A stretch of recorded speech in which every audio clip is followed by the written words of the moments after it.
Nais ko pong idiin ang tema ng pahig na ito, mga kapatid. Sapagkat kung napansin po ninyo, ito po ay personal na mga tanong. Tayo po ang tinatanong dito bilang mga individual. Ulitin ko, ang tema, posible bang mabuhay magpakailanman? Mararanasan mo ba ito?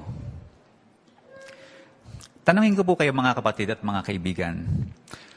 Kung tayo po, halimbawa, ay bibigyan ng 70 to 80 years para mabuhay, papayag kaya kayo?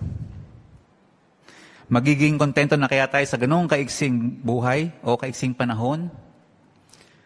Halimbawa, sa ganung edad, masasabi kaya natin na lahat ng bagay ay nagawa na natin sa ating buhay? At sa palagay ninyo, napasyalan na kaya natin ng lahat ng magandang lugar sa buong mundo? Natikman ang lahat ng masarap na pagkain? O naisuot ang lahat ng magandang damit?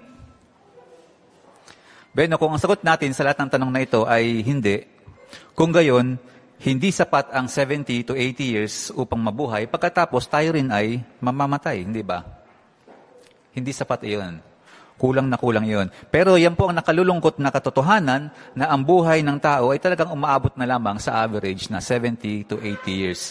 Yan ang approximate lifespan ng tao ngayon. Pero alam nyo, nung mamatay si Harriet noong 2006, siya ay mga 175 years old. Ganon siya katanda. Nagtataka siguro kayo, no? Sabihin nyo siguro, akala ko ba ang average ng buhay ng tao ngayon ay hanggang 80 years na lang? Pero bakit ito 175? Bueno, hindi tao si Harriet, mga kapatid, no? Isa siyang Galapagos tortoise o isa siyang uri ng pagong na nasa zoo noon sa Australia. Namatay si Harriet sa edad na 175. Kaya kung ikukumpara sa ating mga tao, talagang napakahaba ng buhay ni Harriet. Pero alam nyo, kung ikukumpara naman si Harriet sa ibang nilalang ng Diyos na Jehovah, ordinary lang ang haba ng buhay niya. Maiksi yun kung ikukumpara. Titignan natin ng ilang halimbawa. Halimbawa, alam niyo ba yung freshwater pearl mussel?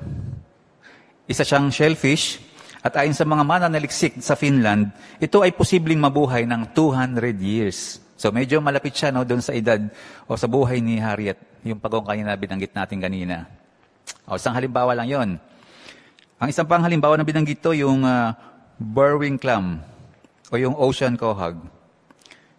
Sabi ito raw ay karaniwang nabubuhay ng mahigit 100 years at inuulit pa nga na may umabot ng 400 years. No? Ganon siya katagal na nabubuhay. Tapos nariyan din ang halimbawa ng mga punong kahoy. Yan, pamilyar tayo dyan mga kapatid. Gaya halimbawa ng bristlecone pine, giant sequoia, at ilang uri ng cypress at spruce. Ito naman ay nabubuhay ng mga 3,000 to 4,500 years. Kaya isip-isipin kumpara sa lahat ng ito, ang mga tao na itinuturing na pinakamataas na uri ng buhay na nilalang ng Diyos ay umaabot lamang ng 70 to 80 years. Sa kabila ng kung ano-anong pagsisikap natin na mapahaba ang ating buhay. Oo, kailangan buhay tayo para magkaroon tayo ng pag-asa, para makagawa tayo ng mga plano sa hinaharap at masiyahan sa ating buhay. Marami tayong mga pangarap sa buhay, di ba? Mga tunguhin na gusto nating marating. At syempre pa, makikita natin ang katuparan ng mga ito kung magkakaroon lamang sana tayo ng mahabang panahon. Pero napakaikli ng panahon, napakabilis, at napakaikli ng ating buhay. Kaya ano sa palagay ninyo? Masisiyahan na ba tayo sa mga 8 dekadang haba ng buhay? O may posibilidad ba mabuhay tayo ng mas mahaba pa? Di basahin natin ang binabanggit ng Ecclesiastes 3:11. Ano pang binabanggit nito tungkol sa ating pagnanais na mabuhay? Sabi dito, ginawa niya maganda ang lahat ng bagay sa tamang panahon nito. Inilagay pa nga niya sa puso nila ang pamagpakailanman. Pero hindi maunawaan ng sangkatauhan ang lahat ng gawa ng tunay na Diyos mula pa simula hanggang wakas. Oo, malinaw na ipinakikita ng salita ng Diyos ang Biblia na sa pasimula pa lamang, mula nang lalangin niya ang unang mag-asawa, ay ikinintal na ng may lalang sa isip ng tao ang pagnanais na mabuhay magpakailanman. Kaya nga, di ba, kahit yung mga medyo kulang sa pag-iisip, no? Kung napansin niyo sa kalsada, kung sila ay tumatawid, o anong ginagawa nila? O syempre, iiwas yan sa mga sasakyan. Bakit? Kasi ayaw nilang mamatay, ayaw nilang mabangga, mabundol, o pagkatapos mamatay. Gaya rin natin ng mga normal na tao. Dahil yon ay nasa puso natin ang kagustuhan na mabuhay. Ang totoo, tayo ay dinisenyo para mabuhay magpakailanman. Nang lalangin ng Diyos ang unang tao, sina Adan at Eva, sila ay dinisenyo ng Diyos na perpekto at sila ay binigyan ng buhay na walang hanggan. Pero ang tanong, paano nawala ang buhay na walang hanggan? Bakit tumatanda at namamatay ang tao? Hindi ba ito talaga maiiwasan? Bueno, hindi alam ng mga siyentipiko kung bakit namamatay ang tao. Pero ang Biblia, pinapakita ng utos ng Diyos kina Adan at Eva sa Genesis 2, talata 16 and 17, na sa pasimula pa lamang ng buhay nila ay walang itinakda ang Diyos kung gaano kahaba sila mabubuhay. Ang kamatayan, sabi doon, ay darating lamang sa kanila kung susuway nila ang utos ng Diyos. At ganun nga ang nangyari, di ba? Gaya ng ating makikita sa larawan, kusang sumuway sa Diyos ang unang mag-asawa. Sinuway nila yung maliwanag na utos ng Diyos na huwag silang kakain ng ipinagbabawal na bunga. Dahil kung hindi, sila ay mamamatay. Pero hindi sila nakinig. Kinain nila ang bunga at sila nga ay nagkasala. Kaya ito ang nagdala sa kanila doon sa hatol ng kamatayan. Pinalayas sila sa Hardin ng Eden, tumanda sila at namatay nung bandang huli.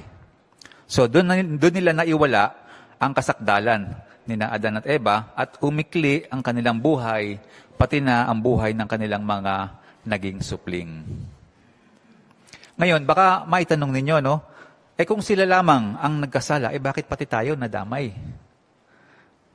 Oo nga naman, di ba? Sila lang yung nagkamali, bakit pati tayo ay nagdurusa? Tayong mga tao sa ngayon. Bueno, ipapaliwanag sa atin yan ng Roma 5:12. Tingnan natin ang binabanggit na Roma 5:12. Ang sabi, kaya sa pamamagitan ng isang tao, ang kasalanan ay pumasok sa sangkatauhan at dahil sa kasalanan ay pumasok ang kamatayan. Kaya naman ang kamatayan ay lumaganap sa lahat ng tao dahil silang lahat ay nagkasala. Kaya ayon po sa binasa natin, bakit pati tayo nadamay? Sapagkat tayo ay mga inapo ni Adan. Ngayon, para lalo natin maunawaan ito, tignan natin ang isang halimbawa. Isipin na ikaw ay nagluluto ng tinapay sa isang baking pan na may yupi. So ano kaya ang kalalabasan ng mga tinapay na susunod mong lulutuin doon sa yuping baking pan? Siyempre pa, lahat ng tinapay na maluluto mo rito ay magkakayupi rin. Diba? So, nung sawayin ni Adan, si Jehovah, naging makasalanan si Adan. Sa diwa, nagkaroon siya ng yupi. At dahil mga anak tayo ni Adan, tayong lahat ay makasalanan na din. O may yupi, ika nga, gaya ni Adan. Kasi isang hulmahan lang naman yung pinagmulan natin, si Adan. Kaya pati tayo nadamay. Sa Biblia, tinatawag itong law of heredity o batas ng pagmamana. Dahil sa ginawang pagsuway ni Adan, ay naiwala niya yung kasakdalan na sana ay maipapamana niya sa atin. Pero sa halip, kasalanan, pagiging di perpekto at kamatayan ang naipamana niya sa kanyang mga supling. At kasama na tayo doon. Yun ang dahilan kung bakit nagdurusa ngayon ang mga tao, kung bakit tayo nagkakasakit, tumatanda, at sa kalaunan ay namamatay. Pero kahit nagrebelde sina Adan at Eva sa Diyos, hindi nagbago ang layunin ng Diyos para sa mga tao. Gusto ng Diyos ang pinakamabuti para sa sangkatauhan, kaya nga inilagay niya yung unang mag-asawa doon sa Eden, isang paraisong hardin. Doon sila ay inutusan na mag-anak, magpakarami, at punuin ang lupa at ayusin ito. At sila ay magkaroon ng kapamahalaan sa lahat ng mga hayop. So napakaganda ng pribileyo na ibinigay sa kanila.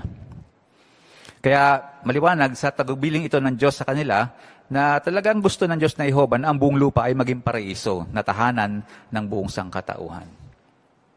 Gayunman, para makinabang ang mga tao sa layunin ng Diyos na mabuhay sila sa lupa magpakailanman, kailangan nilang parangalan si Jehovah sa pamamagitan ng pagsunod sa Kanya. Bagay na hindi nagawa ni Adan at Eva. Kung nanatiling tapat kay Jehovah sana ang unang mag-asawa at maibigin nagpasakop sa Kanyang soberanya, hindi sana nila kailanman dinanas ang panghihina ng katawan, pagkakasakit at kamatayan. Oo, ito ang dahilan kung bakit ang lupa ay hindi naging pangglobong paraiso. Pero nagbago na kaya ang layunin ng Diyos para sa lupa? Ang paglipas ba ng libo-libong taon ng kasaysayan ng tao na punong-puno ng kabalakitan at paghihirap ay bumago ba sa layunin ng Diyos? Hinding-hindi nga sa pagkatandaan na sinasabi ng Diyos sa Isaiah 55:11 na anumang salita na lumalabas sa kanyang bibig ay hindi babalik ng walang resulta. Kundi, sabi doon, talagang gagawin niya ang anumang gusto niya. At ang gusto ng Diyos, ayusin ang buong lupa upang gawin itong paraiso na paninirahan ng mga tao maglilingkod sa Kanya magpakailanman. Kaya matutupad ang layuning iyon ng Diyos na Jehovah. Ang tanong, paano? Paano naging posible para sa di perpektong mga tao na magkaroon ng buhay na walang hanggan? Ito ba ay sa pamamagitan ng siyensya sa medisina? Bueno, noong 19th century, napakalaki ng naituro sa atin ng modern medical science hinggil sa pagkalat ng sakit at pag-iwas dito.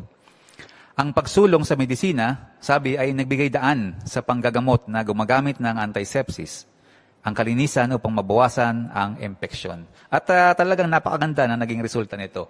Nagkaroon ng napakalaking kabawasan sa mga impeksyon at maging ang maagang pagkamatay ng mga tao. At mula naman noong ika-20th century, naging napakabilis at sunod-sunod din ang pagsulong sa medisina. Tulad halimbawa ng insulin para sa diabetes, chemotherapy para sa cancer, hormone treatment para sa glandular disorder, mga antibiotic para sa tuberculosis, dialysis para sa mga sakit sa kidney, gayon din ang open heart surgery at mga organ transplant. Ganon ang pagsulong na nangyari mula noong panahong iyon. So ito nga ba ang inaasahan natin na pipigil sa pagtanda at kamatayan ng isa? Ang siyensya sa medisina? O ito ba ay sa pamamagitan ng teknolohiya ng extreme makeover ni doktora? O di ba? Nauuso ngayon ng mga iniinom, pinapahid, o pag-oopera ng ginagawa, parang isa ay magmukhang bata. At marami ang sumusubok niyan, lalo na yung mga mayaman, kasi mahal yung gamot at meron silang pambili o pang-opera. Kaya kung ikaw ay isang mahirap, talagang magbumukha kang matanda. Bueno, ang pagsulong sa medisina, ayon sa mga biologo, ay talaga namang nakadaragdag sa katamtamang haba ng buhay ng tao. Totoo naman, di ba? May mga tao ngayon ng edad ay umaabot ng 100 years o higit pa. Pero hanggang doon na lang. At hindi na ito nagpapatuloy pa. Kaya ang mga pagsisikap ng tao na pigilan ang pagtanda ay hindi magdadala ng buhay na walang hanggan. Anong ibig sabihin nito? Maliwanag na walang sino man, maging ang mga siyentipiko ay makapagbibigay garantiya sa pagpapalawig ng haba ng buhay ng tao. Pero ang bukal ng buhay, si Jehovah, siya lang ang nakaalam kung bakit namamatay ang tao at siya lang din ang nakapaglaan ng paraan para magtamo tayo ng walang hanggang buhay. Ang solusyon? John 3:16. Ito ay sa pamamagitan ng haing pantubos ni Jesucristo. Ibasahin po natin ang tekstong yun, John 3:16. Sabi, gayon na lang ang pag-ibig ng Diyos sa sangkatauhan. Kaya ibinigay niya ang kanyang kaisa-isang anak para ang bawat isa na nanampalataya sa Kanya ay hindi mapuksa, kundi magkaroon ng buhay na walang hanggan. So, paano inilaan ni Jehovah ang pantubos? Ayon sa teksto, isinugo niya sa lupa ang isa sa Kanyang mga sakdal na espiritong anak. Pero, hindi niya isinugo ang basta sinumang espiritong nilalang. Sabi diyan, ang isinugo niya ay ang isa na pinakamahalaga sa Kanya. Ang Kanyang kaisa-isa, at pinakamamahal na bugtong na anak. Inilipat ni Jehovah ang buhay ni Jesus sa lupa mula sa langit, kaya si Jesus ay pinanganak bilang isang perpektong tao. Walang kasalanan. At si Jesus naman, handa niyang iwan ang kanyang ama at kusang loob na iniwan ang kanyang makalangit na tahanan at ibinigay niya ang kanyang buhay bilang pantubos para sa mga inapo ni Adan. Ngayon, ang tanong, paano nga isang tao ay magsisilbing pantubos para sa milyong-milyong mga tao? Kaya ba ng isang tao na alisin ang kamatayan ng lahat ng anak ni Adan? Bueno, paano ba naging makasalanan ang milyong-milyong tao? Hindi ba dahil sa naiwala ng isang tao na si Adan? Yung mahalagang pag-aaring sakdal na buhay bilang tao. Kaya naman, hindi niya ito naipamana sa kanyang mga supling. Sa halip, tanging kasalanan at kamatayan ang naipamana niya sa atin. At gaya po ng makikita natin sa larawan, walang ibang tao maliban sa nagkatawang tao na si Jesus ang tanging makapaglalaan ng pantubos. Sapagkat siya lamang ang katumbas ni Adan bilang sakdal na anak ng Diyos. Sa Biblia, tinatawag siyang huling Adan.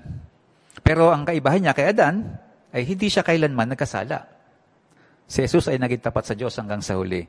Kaya yung kanyang perpektong buhay ay ibinigay niya bilang pantubos at pwede niyang gamitin ang perpektong buhay niyang iyon para alisin ang kamatayan ng lahat ng anak ni Adan. Kaya sa diwa, para bang hinalinhan o pinalitan ni Jesus si Adan bilang magulang natin para iligtas tayo mula kay Adan. Oo, sa pamamagitan ng pagsasakripisyo ng kanyang sakdal na buhay at walang kapintasang pagsunod sa Diyos na Jehovah, binayaran ni Jesus ang halaga ng kasalanan ni Adan. At dahil doon, nagdulot ng pag-asa si Jesus sa mga supling ni Adan. Kaya naman marami ang mabubuhay na sa paraisong lupa magpakailanman, gaya ng layunin ng Diyos. Milyon-milyon ang makakaligtas kapag winakasan na ang sistemang ito sa darating na Armageddon. At pagkatapos noon, papasok na tayo sa loob ng 1,000 taon na paghahari ni Jesus. At doon, bilyong-bilyon din mga patay ang unti-unting bubuhayin muli. So isip-isipin nyo, no?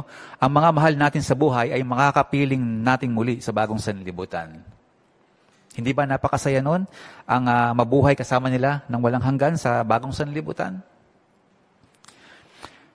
Pero para maging kasaya-saya ang buhay na walang hanggan sa inaharap, dapat mawala ang mga problema na nagpapahirap sa atin. No? Hindi tayo magiging masaya doon kung meron pa rin mga problema. So ano ba yung mga pagdurusa o mga problema ang dinaranas ngayon ng mga tao na dapat mawala doon sa paraiso para talaga maging masaya tayo? Marami yun, ano? Tulad halimbawa ng kasamaan. So dapat mawala ng kasamaan. Kaya sa awit 37, talata 10-11, ipinapangako sa atin ng Diyos na konting panahon na lang at mawawala na ang lahat ng kasamaan dito sa lupa. Konting panahon na lang. No? Mawawala na ang kasamaan sa lupa. At posible yun, mga kapatid, dahil talagang nangako sa atin ang Biblia, salita ng Diyos, na talagang tutuparin yun ng Diyos na Jehovah. Gayun din, kasama sa mga problema na nagpapahirap sa mga tao ngayon na aalisin ng Diyos ay ang sakit at kamatayan. Di ba? Pati na ang kalungkutan na dulot nito. Pinapangako naman yan ng Diyos sa kanyang salita ang Biblia sa Isaiah 33:24 at Apocalypse 21:3-4. So isip-isipin natin, wala nang sakit. Ibig sabihin, mawawala na ang cancer, mawawala na ang stroke, atake sa puso, at maging ang kamatayan, sabi ay mawawala na. O sino ba sa atin ang namatayan ng mahal sa buhay na dulot ng ilang karamdaman, aksidente o sakuna? So marahil, lahat tayo ay dumanas ng ganyan. Ano pa? Kasama din sa hulang ito na mawawala na ang sakit gaya ng Alzheimer, osteoporosis, fibroid tumor, glaucoma o maging ang mga katarata na ito ay lubhang karaniwan na sakit ng mga matatanda, di ba? Yan ang karaniwang sakit ng matatanda. Mawawala na lahat ng yan. Kaya pati na ang pagtanda, sabi dito, ay mawawala na rin. Ang gagawin ng Diyos na Jehovah ay babaltarin niya ang proseso ng pagtanda.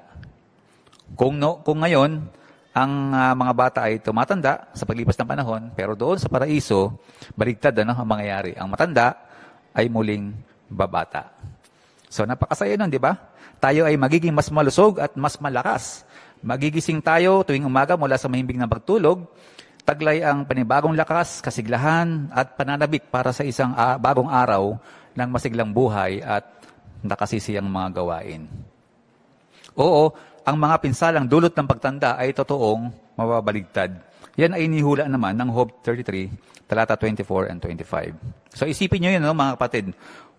Wala nang salamin sa mata, wala nang saklay at tungkod, wala nang gamot, wala nang mga klinika para sa mga ngipin o mga ospital, at wala na ring punerarya.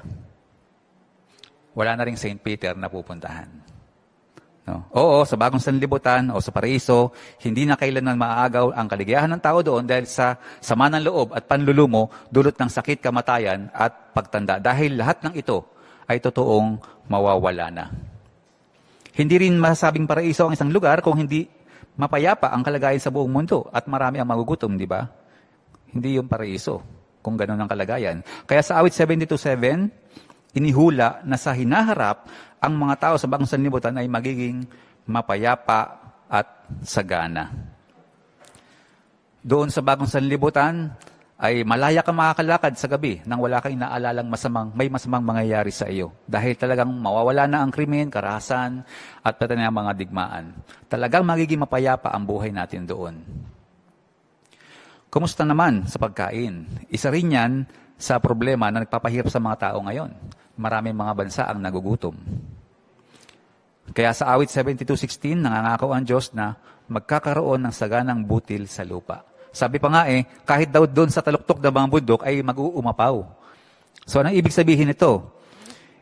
Dahil di naman karaniwan na tumutubo ang butil sa mga bundok, di ba? So, diniriin lamang nito na talagang magiging sagana sa lupa. Kaya isip-isipin natin, no, na talagang mawawala na ang kakapusan sa pagkain, kaya wala nang magugutom at wala nang malnutrition.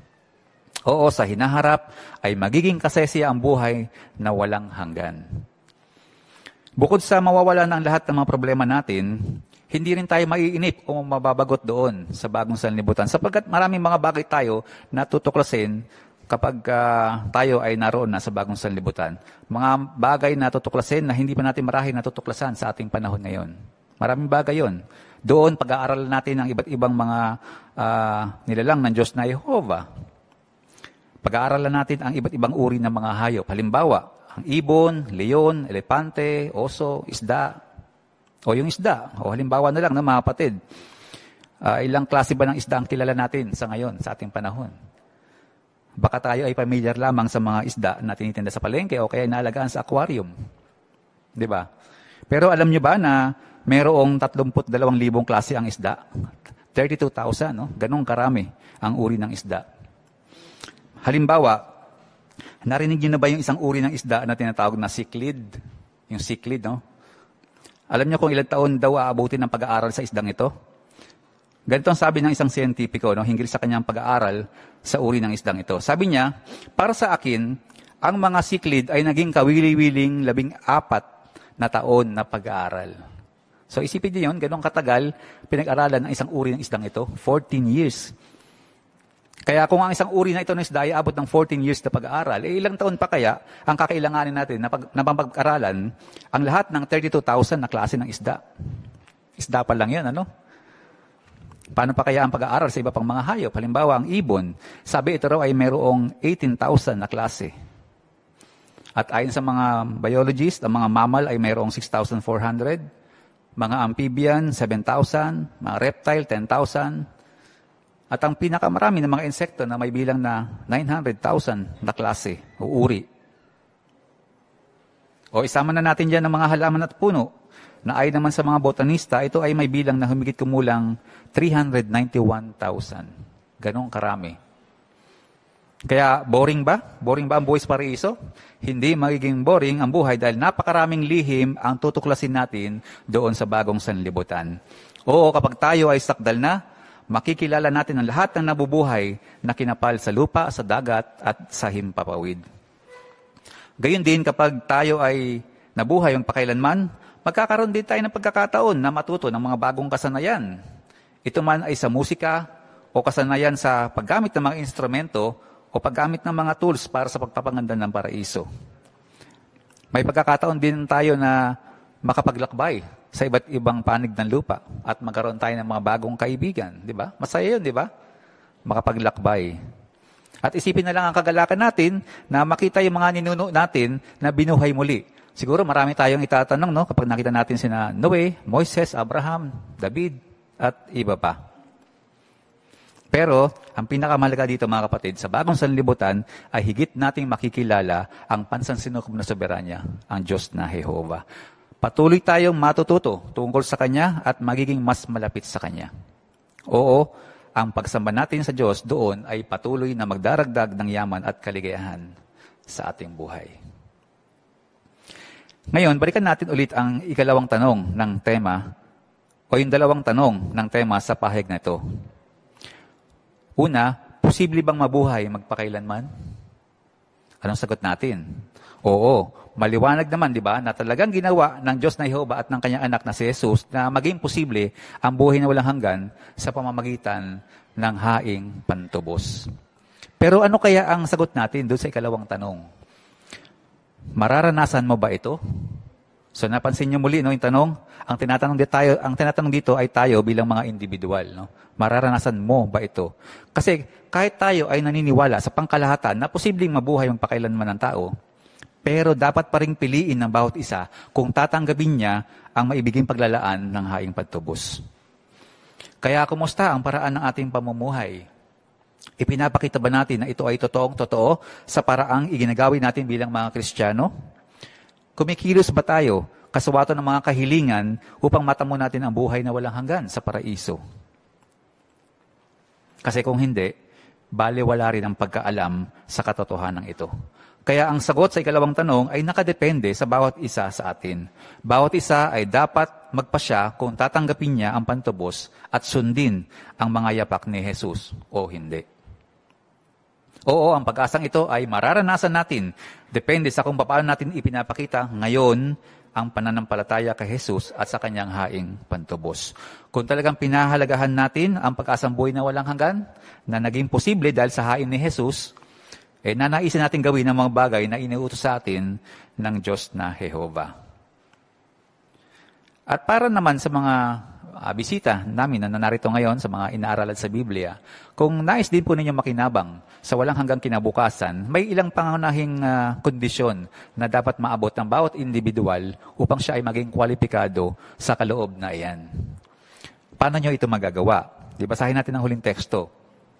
1:17, talata ay 3. 1:17, sabi, para magkaroon sila ng buhay na walang hanggan, kailangan nilang makilala ka, ang tanging tunay na Diyos, at ang isinugo mo si Jesucristo. So, dun sa footnote sabi, o kumuha ng kaalaman tungkol sa iyo. So, yun ang gagawin ninyo. At ang pandiwang Grego na kumuha, sabi dito, ito ay nagpapahiwatig ng patuluyang pagkilos. Patuluyang pagkilos. Kaya, isang kahilingan para sa inyo, mga mahal naming Bible studies, na magkaroon ng tumpak na kaalaman kay Jehovah bilang tunay na Diyos at sa kanyang anak, si Jesucristo. Kaya, pinasisiglan namin kayo na patuloy lang na makipag-aral sa Biblia na dinarao sa inyo ng mga saksi ni Jehovah. Tuloy niyo lang ang inyong Bible studies. At gayon din, ang mahalaga din ang regular na pagdalo. Pinasisigla din namin kayo na patuloy na dumalo sa ganitong mga pagtitipong Kristiyano.